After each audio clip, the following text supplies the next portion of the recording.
morning. Thanks for tuning in, guys. Instant breakfast here on this Thursday morning, August the 30th. And I have my host with me, John Heinstein. We have a pretty interesting show lined up for you today. We're going to call it Thursday Morning Breakdown, based on a Ned Landry album and song, Saturday Night Breakdown. And my mood. And your mood. That is perfect. Ned Landry just recently passed away at 97. He has been a fixture of the fiddling community in New I saw Brunswick that. and Canada and North America and the world. I mean, he was a major icon, and so he is no longer. So we're going to start the show with a tribute. Later on in the show, we're going to do an interview with Lisa Richard, who's a country singer originally from New Mills, New Brunswick, up on the North Shore, who I've known for many years. I grew up with her. She's in Halifax now, but she's back in New Brunswick for a show called Nashville to New Brunswick. It's happening this evening at the Charlotte Street Arts Center at 7 p.m. and it's called Nashville to New Brunswick because, for one, she spent a bunch of time down in Nashville, and secondly, she is bringing a singer and songwriter from Nashville up to New Brunswick with her, and they're going to collaborate on this performance. That's a guy named Rick Tiger, who has written songs for well-known Nashville artists like Montgomery Gentry and Joe Nichols, and he recently co-wrote a tune with Lisa called Uniforms, which we're going to be hearing later on the show after our interview with her. Very cool. And Raj actually interviewed him the other day. Yes. What a nice man. Yeah, fantastic guy. I've been, fantastic musician, fantastic person. going back and forth with him on Facebook Messenger, and he just seems like a wonderful fellow. I'm very excited about being here in Fredericton and playing for a new crowd, bringing his excellent tunes and songsmithing to us. I have a ticket to that show tonight, and I just want to thank you, Kat Leblanc. I'm totally stoked. Yes, the third performer would be a local Fredericton songwriter named Kat Leblanc, who has been working, I think, with Dan Hill recently, crafting her songwriting, and that should be a really interesting trio of performers. So we're going to start the set with Ned Landry and his New Brunswick Lumberjacks. As I mentioned, Ned passed away at the age of 97 this Saturday. A long, illustrious career, over 20 albums, 8 LPs for the RCA label down in the States. He's from St. John originally, and his playing is characterized by great technique, but also a lot of flair and humor, and it's a sad thing. He was a much loved figure of the community. A little piece of trivia for you. He's actually cousins with Stompin' Tom Connors, who... Oh, wow.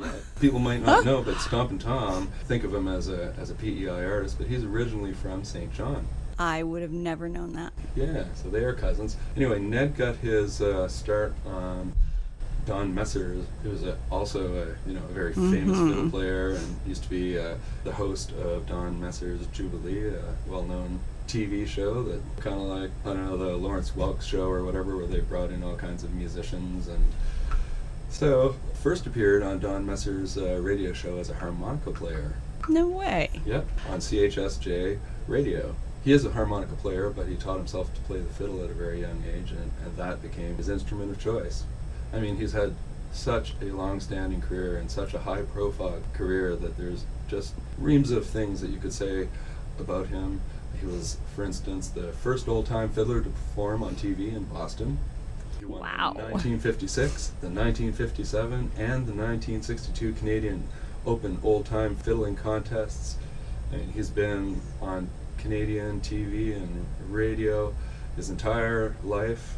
He's a member of the Order of Canada in 1991, won a Lifetime Contribution Award from the Canadian Grand Masters Fiddling Championship, and they actually have a trophy that's named after him. That is absolutely outstanding. Yeah.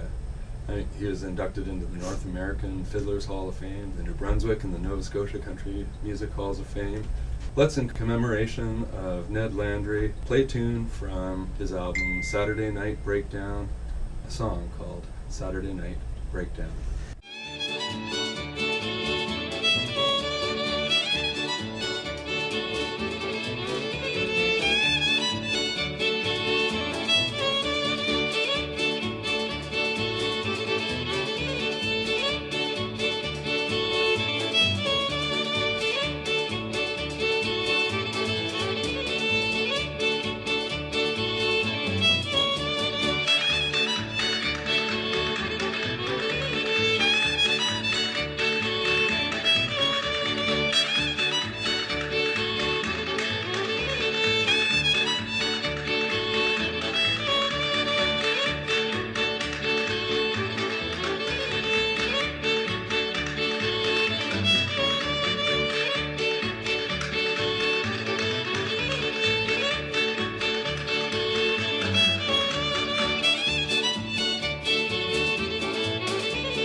Fantastic. That was a tribute to Ned Landry, Saturday Night Breakdown. So our next tune is Janowski, a new album that is going to be released here very soon in Fredericton from Keith Hallett. It's a tune called Dying Bed off their self-titled album. Keith is known for his mastery of old school Delta blues. He's dug real deep into that history and put out an album a couple of years ago called Hell West and Crooked, which really exemplifies that sound. He calls the new sound Psycho Boogie / Delta Doom. It's real noisy and thrashy. It's got big distorted vocals, like a really unique sound, intentionally lo-fi. It's just bursting with energy. Bit of blues there, but to my ears I hear a little bit of Bauhaus, stuff like Stigmata Martyr, but if you kind of pull out the goth and add a whole bunch more noise. Very cool. Some people might find the sound a little bit off-putting, but I really, really like it. I do too. I played it recently on my show. Loved it, and I guess I should mention they are playing tomorrow night at the Capitol. They are, yep, with Motherhood and The Waking Night, who we're going to hear a tune from after we listen to Janowski. That's going to be such a great show. They're a trio. Keith Hallett, of course, on the guitars, the drummer Drew Budovich, and the bassist Matt Legier, who also plays with Waking Night. So let's listen to a tune called Dying Bed by Janowski.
From Janowski, Dying Bed. That is so awesome. Pretty intense, isn't it? It's very intense. Yeah. Packs a lot into a very short amount of time. Yeah, I haven't heard the entire album, but everything that I've heard from it is similarly intense. Agreed. Yeah, and I really like that dirty lo-fi sound. I do too. I love this, what's coming up next too. The Love Waking it. Night. Have you heard The Waking Night yet? Absolutely. Yeah, it's not a band that I was familiar with, but I came to realize that they have actually a couple of EPs and a full-length album. So they came out in 2018 with a new EP called Bad Anatomy. Right. I can hear the influence of the bassist in Janowski in The Waking. Well, I can hear his influence on Janowski, and that sound is very much part of The Waking Night too. Yes, I agree. And just another little piece of information, Waking Night has an LP released, and one side of it is The Waking Night, and the other side is Motherhood, Baby Teeth. Oh, that's really cool. It's very cool. I think it's, I don't remember how much it is, but we have it down at Backstreet Records. Yeah, their Motherhood is a founding member of the Shifty Bits cult, Yes. which is sort of a loose collaboration of musicians in the Fredericton area. A lot of different sounds to come out of that collaboration. Absolutely. We were talking a few months back, Bondo was just saying that she thought this album did not get the attention it deserved, and I have to agree. It's a really fantastic album, It's yeah. fantastic. Yeah, I mean, it was a real discovery for me to start going through that and then some of their older music, which I really like too, but there's a definite evolution. I mean, they seem to really have found a sound that works for them really well in this latest album, Bad Anatomy. It's excellent. They describe it as saturated alternative rock and blues rock chaos. And I don't know if the Bauhaus is at all an influence, but to me there's some of that combination of noise and odd structure and, I don't know, just dark doom energy kind of all condensed into something that's very, very listenable at the same time. Yeah, it's very accessible. And I love that they have in quotes, queasy rock. Yeah, I like that. It is rather Yeah. queasy. Another thing that In a I good saw way. off, I think, their Facebook page was The Waking Night emerged out of a half-baked, absinthe-ridden European romp. Yeah, explains the Bauhaus, and I agree with you. I think Penelope Stevens produced the artwork for their album. It's pretty cool. She's a pretty talented woman. That's right. And you'll get to see all three, Penelope Stevens in Motherhood, Janowski, and The Waking Night, this Friday, I guess. Yeah, that would August be tomorrow. 31st at the Capitol Complex. It's going to be a great show, so you should definitely be there. So we're going to listen to the tune Vena Cava off of Bad Anatomy, The Waking Night.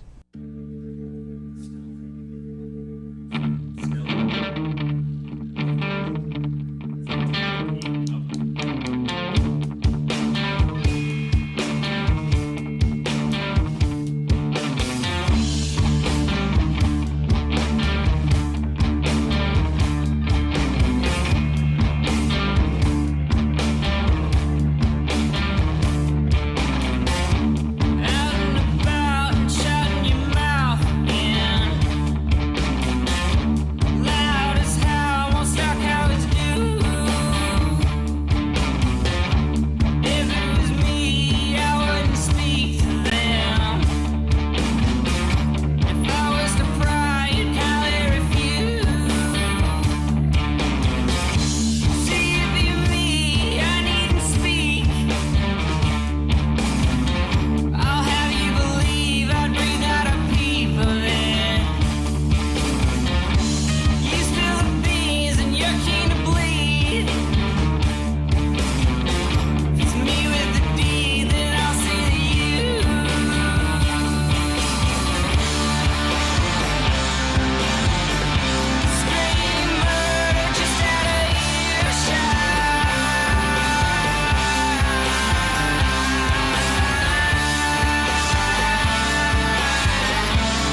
my God, that is so good. I highly recommend checking them out. The Waking Night from their release, Bad Anatomy. And I agree with Bondo that was a seriously underrepresented album, and it should be played more. It's Highly fantastic. agreed. We'll start playing it. Okay, we're going to do one more tune, and then we're going to connect with Lisa Richard.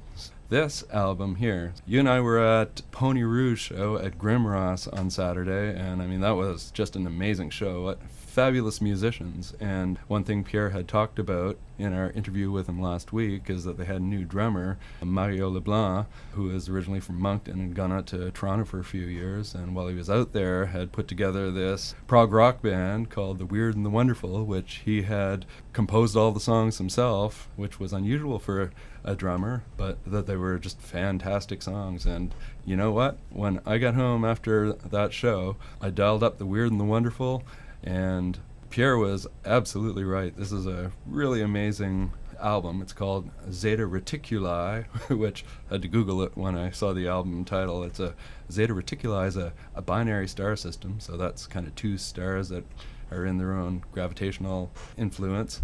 It's in the southern constellation of Reticulum, and you can actually see this binary star system with the naked eye on a really dark night if you're down in the southern hemisphere or with a pair of binoculars. It's about 39 light years away. So I'm assuming it has something to do with that star system, his album, which seems like a concept album. I don't really understand the entire concept behind it, but I plan to ask him next time I see him. Zeta Reticuli was also popularized from a famous alien abduction episode by Betty and Barney Hill, who were abducted from aliens who claimed that they were from the Zeta Reticuli system. And, I mean, there's a whole kind of backstory behind that, too. So were they from New Mexico? I think they were from New Hampshire. Oh, you're really? thinking of another famous alien abduction story. But anyway, back to the Weird and Wonderful, Zeta Reticuli. What a fantastic album. It's got really complex arrangements, as is typical of prog rock, but it's really, really musical and really listenable. And it's also pretty theatrical, sort of in the way that Queen is theatrical, but also musical, but also has those elements of prog rock that just elevated it above your typical sing-song. The singer, you're going to love his vocals. His name is Joshua Pivato. Apparently this is the first album that he had sung on, Mario had said. It's really exciting stuff. It takes you on a crazy ride. It's grand without being grandiose. And I love that in prog rock, because sometimes it gets a little too abstract and heady, and forget about the fact that you need to entertain people and draw them in. And this song that we're going to listen to, the first song on the album, Moment of Glee, I think it just typifies everything that I love about prog rock music. So let's put her on, and afterwards we're going to talk to Lisa Richard.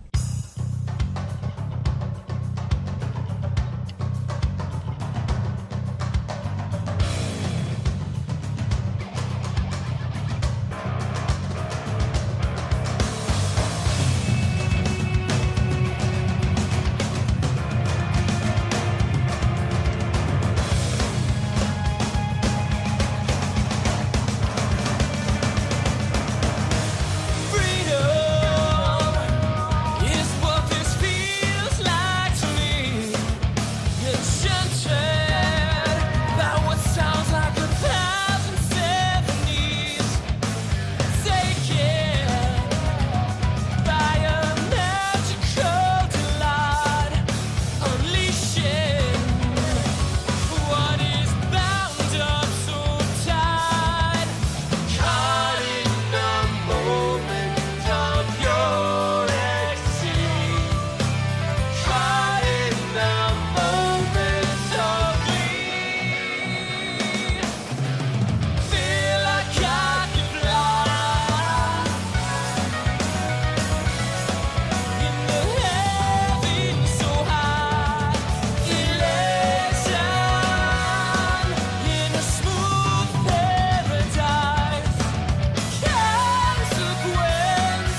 So we have Lisa Richard on the air right now, and she is from New Mills, New Brunswick, currently based out of Halifax, but has a show coming up at the Charlotte Street Arts Centre tonight.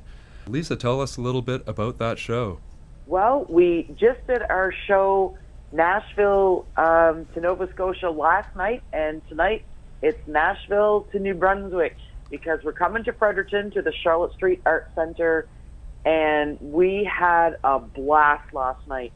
The place was packed, and we laughed, we cried. It was just a roller coaster ride. It was like taking a trip, and you didn't even have to leave your seat. So it was fantastic. Oh, that's so exciting to hear. So That's my kind of show. Hi, Lisa. Hi. I'm Tammie. I'll see you tonight. Hey, Tammie. Thank you so much for coming. Absolutely. I can't wait. And I also am hoping to get there. I have a show to play at almost the same time as yours, but I'm going to tear my equipment down and run right over to the Charlotte Street Arts Centre as quickly as I can, and hope to catch a couple of tunes. Thank you so much, John. I really appreciate that. I'll tell you, we did start on time last night. We did go over a little bit last night. It was probably a quarter after before we finished, so we did go a little bit over time. And I suspect the same will happen this evening, so we may be able to catch you at the end of the night. Oh, I don't great. often hope for rain, but you know what? I've been really hoping for rain tonight, so John, your show would be canceled. It would be canceled if it rained. And then the other show the backup is Monday night. Yeah. So tell us who you're playing with tonight. Tonight, I have a very special guest. I'm so happy to bring him to my old stomping grounds. I mean, I went to UNB for 5 years, and before I went off to chiropractic college in Toronto. And along the way, I made my way to Nashville a few years ago, and Rick Tiger is one of those special people that I've met while traveling to Nashville. He is just an amazing songwriter and a great person, him and his wife. And I want people to come out and meet him if they want to know anything about songwriting or anything about the music scene in Nashville. They really should come out and meet him. They're fantastic people, and he knows how to put on a show. He had people just at the edge of their seat with his stories and his songs, and it was just a fantastic night. So you co-wrote a song with Rick, which you just released recently. Yeah, so 2 years ago, Rick and I met, and he says, why don't we go for a coffee? And I said, that'd be great. Well, here we are 2 years later doing these shows together, and that was because we decided to go out for a coffee.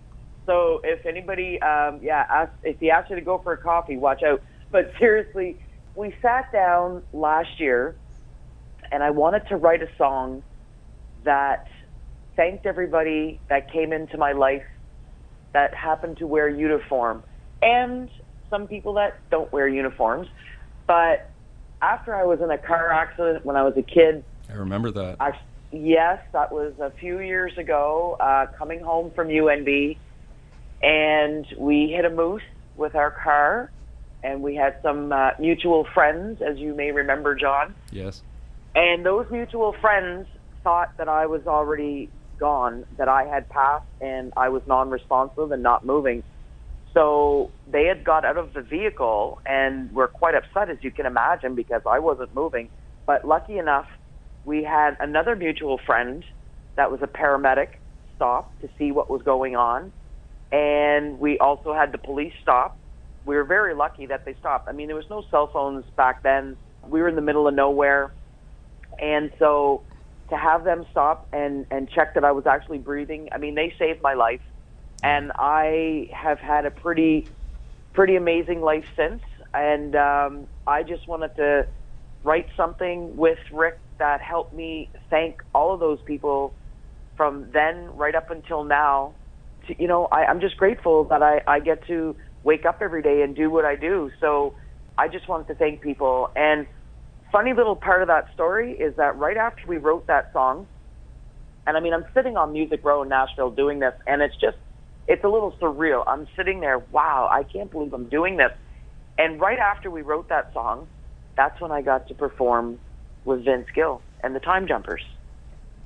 What an amazing story that is. That is an amazing story, Lisa. It was a big day. It was a big day. You know, it's a year now, and I'm still shaking my head. I'm sitting here going, am I listening to this story, or is this actually my story? Yeah, it's my story, and the story continues. It's like 250,000 hits of you performing with, there's an actual video of this, so you can go to YouTube and search Lisa Richard, Vince Gill, Time Jumpers, or something like that, and you'll come to this video of Lisa singing Jolene with Vince Gill and the Time Jumpers. What an amazing band, too. He's got like one of the best pedal steel players in the world, Paul Franklin, playing with him, and it's just... You picked right up on that. And, you know, the Time Jumpers, every one of them are Grammy Award winners. And, you know, you were the first person to say, wow, you got to play with Paul Franklin or sing with Paul Franklin. I said, yeah, he was fantastic. Mm-hmm. A lot of people don't know who the Time Jumpers are necessarily. They're a country western swing band, but these guys can play anything. Yeah. My gosh, they're something else. Mm-hmm. And then to have Vince Gill sitting beside you doing what he does. Now, again, another interesting fact, after I did that show with them, 2 weeks later, he was on the road touring with the Eagles. As some of you are probably aware of, he has taken Glenn Fry's position in the Eagles, and I couldn't be happier and more pleased that they picked him because he's a perfect fit. He was the king of the pop country scene for a moment in time. I think he got out of that consciously at one point to kind of get deeper into the musical aspects of it. So he's playing a much different style of music than what he was playing when he became big. But I didn't realize that. Yeah. Thank you he was for huge enlightening at one me. point. Yeah. Oh, I knew he was huge, but I didn't know he had made that decision to. Yeah. Lisa, I have a quick question. Sure. How long were you in Nashville for? Well, I started making my way down there, and there's actually an interesting little story with that. I go down there at least 2, sometimes 3 times a year. I've been down there a lot. And I'll go for, 3, 4, 5 days. This recent trip, this upcoming trip, I should say, is going to be 10 days, so I got a lot planned when I get down there. But here's the interesting story about going and deciding to go to Nashville. My dad was recently, the last few years, diagnosed with cancer. And as a lot of people know, that hits everybody in the family. And it was a very stressful time. And I'm in Halifax, they're in northern New Brunswick. So he's traveling to get chemo treatment. I'm trying to work and get to some of his doctor appointments and go back to work the next day or the same day in Halifax. So long story short, I made myself sick trying to keep up with everything else that was going on. Stress will do that. It was a very stressful time. None of us were handling it very well initially. And so I was laying there around Christmas time 3 years ago, not doing very well. I ended up in the hospital myself. And I said, you know what? Life is too short. I have always wanted to go to Nashville. I'm going. I don't care if I have to sing on the street. I don't care, whatever it is I have to do. I'm going. I'm going to sing somewhere. I don't know where, but I'll figure it out when I get there. And as soon as I started saying this mentally to myself, about 15 minutes later, I got a text message from a very good friend of mine. And she says, there's a bunch of us going to Nashville next summer. We're going to rent a house for 10 days. Do you want to come with us? Wow. And I said, thank you, universe. I was just about ready to come. So thank you for opening your doors. Yeah. And I'll tell you what, that's what I've been doing ever since. I put it out there. What do I want to do? What am I trying to achieve here?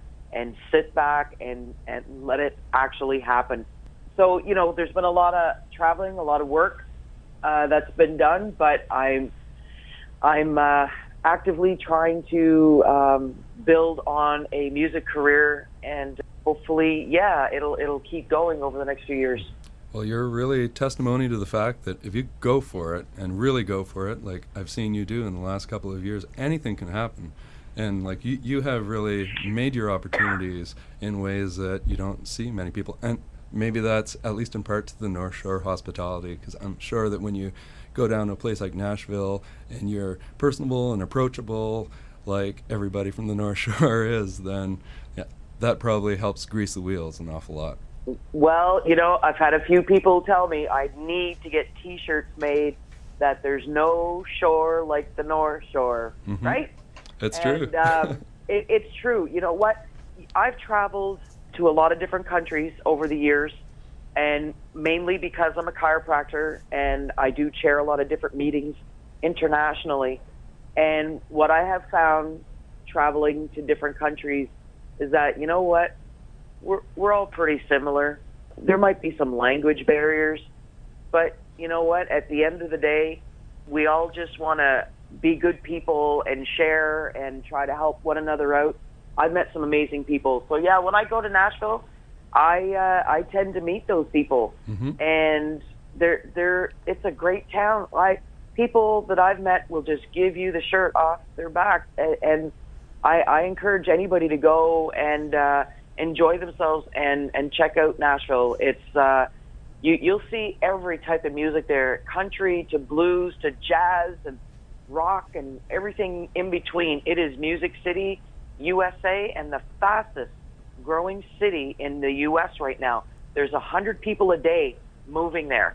That is fantastic. It's booming. It's absolutely booming. So I love it. Oh man, Lisa, I have to tell you, it is one place I have wanted to go my whole life, and I haven't made it there yet. I'm determined. I will go to Nashville. I'm not a musician, but I just want to go to hear the music. Okay. That's okay, because you know what? A lot of people say that. I wish I was musical. I wish I could do this. But you know what?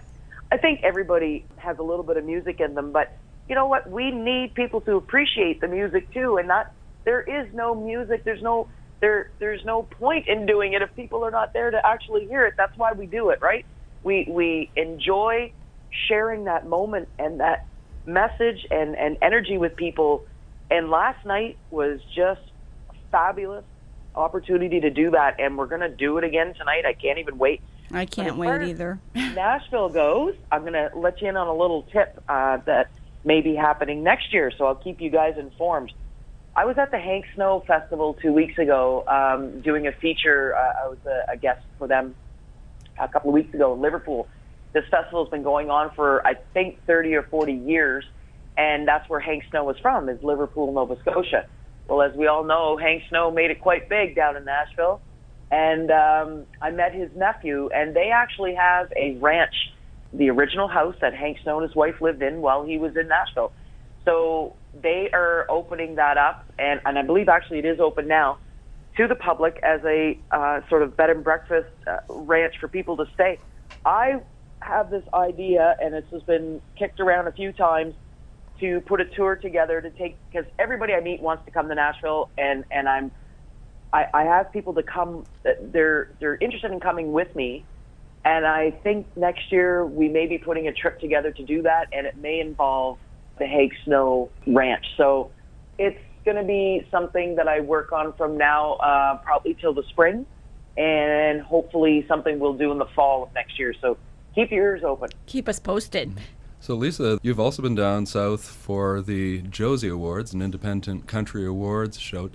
Tell us about that. Like, you've received multiple awards, nominations? Well, yeah, I thank you. You know, I'm terrible with that stuff. I actually forgot about that, so you just mentioned it. And I forgot about it last night, too. I wanted to give a shout-out to some people that I know that were also nominated, and it just totally slipped my mind. So things I'm learning about being on stage, you might want to write a few things down, because you might forget.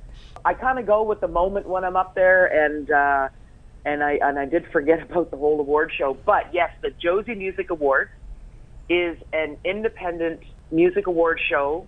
Last year they had it at the Nissan Center, right in the smack in the middle of Nashville. So that was my first time going last year.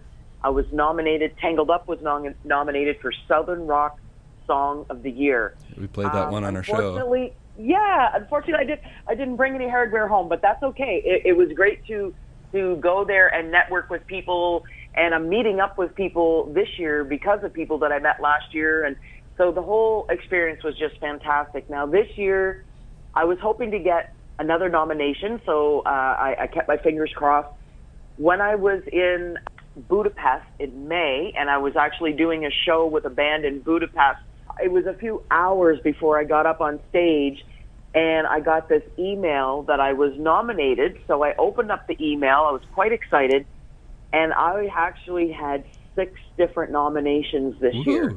Wow. So it's a little bit longer list, and yeah, so I'm okay. That's not what I expected. I was hoping to get 1. I got 6. I'm going to Dollywood this time. What were the nominations for? Yeah, Lisa? that's what I want to know. Going to Dollywood. I'm going to get to meet Dolly's niece. She's going to be performing for us. I was nominated for Entertainer of the Year, Female Vocalist of the Year. Oh my gosh, am I going to remember them all? Uniforms was nominated for Modern Country Song of the Year. That's a song that you co-wrote with Rick Tiger. That's correct.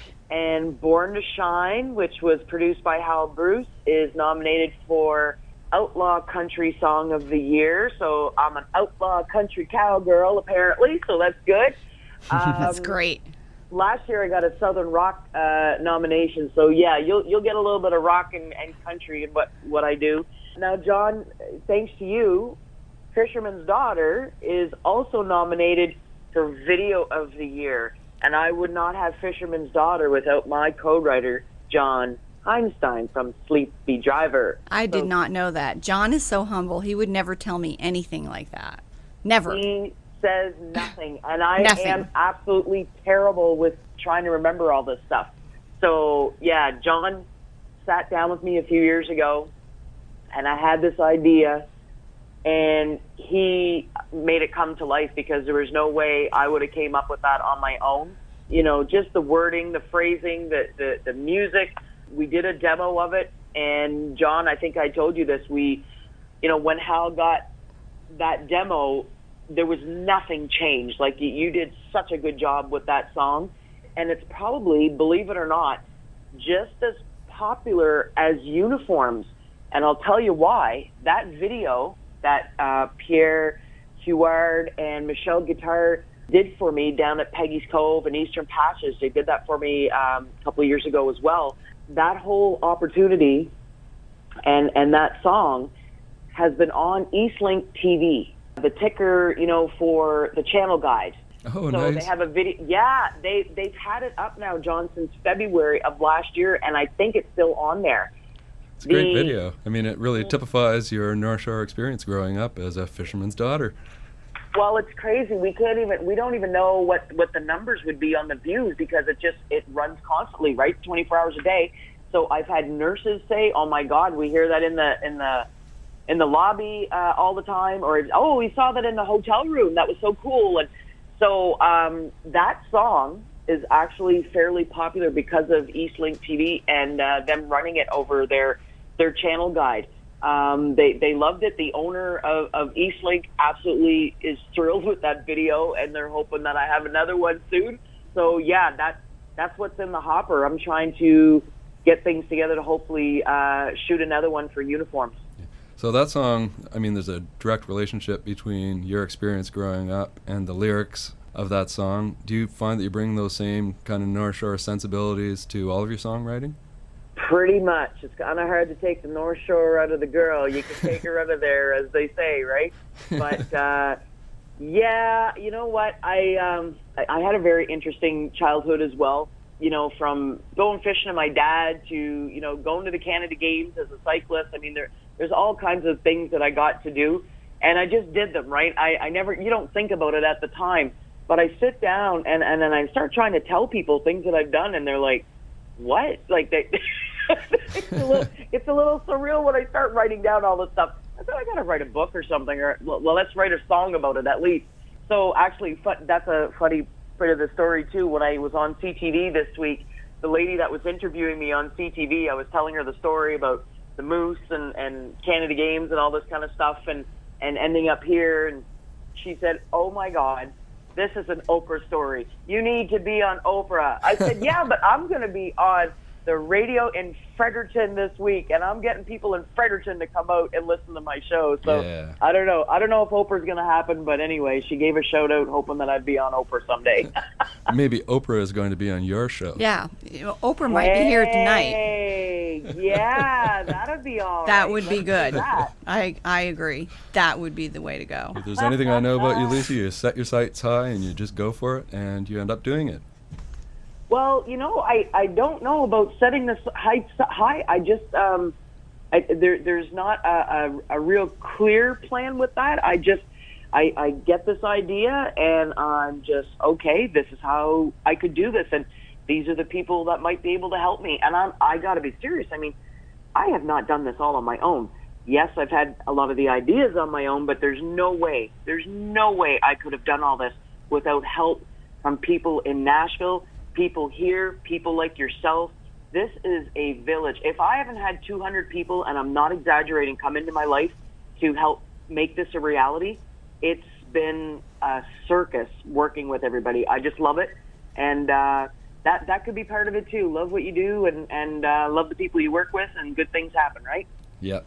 So, that having been said, we only have a few minutes left, just enough time to play your new single, Uniforms, co-written with Rick Tiger. Everybody should come to the Charlotte Street Arts Center tonight at 7 p.m. Is that right? That is correct. 7 p.m. That is correct. Charlotte Street Arts Center. You're going to see Lisa Richard, Rick Tiger, Kat LeBlanc. It's going to be a fantastic show. So now we're going to listen to the song Uniforms. It's been a pleasure talking to you, Lisa. Thank you so much, Lisa. Thank you. Thank you guys I so much for look having me. forward so much to meeting you tonight. Yes, it's going to be a great night. Please come right up and say hello. Oh, you bet I will. I'm not shy. So here we go. Lisa Thank you. Richard, See you then. Rick Tiger, Uniforms.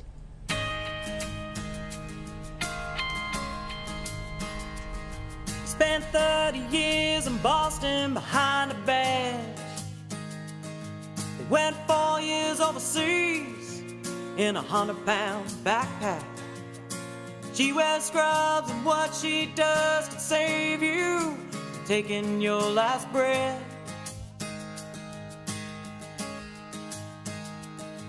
He climbs a ladder to burning building.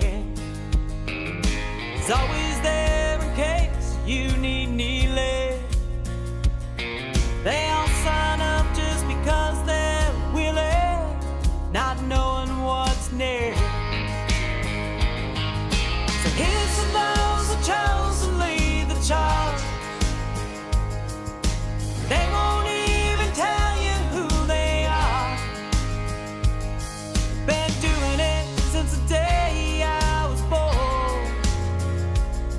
Yeah, heroes come in different uniforms. They help you cross the street to get to school. She taught me how to read the golden rule. And I won't forget who didn't quit, that tried to get the best out of me. So here's to those who chose to lead the charge. They won't even tell you who they are. They've been doing it since the day I was born. Yeah, heroes come in different uniforms. And I love every moment that I had. I get to spend with my mom and dad. They've been loving me since the day I was born. Yeah, heroes come different.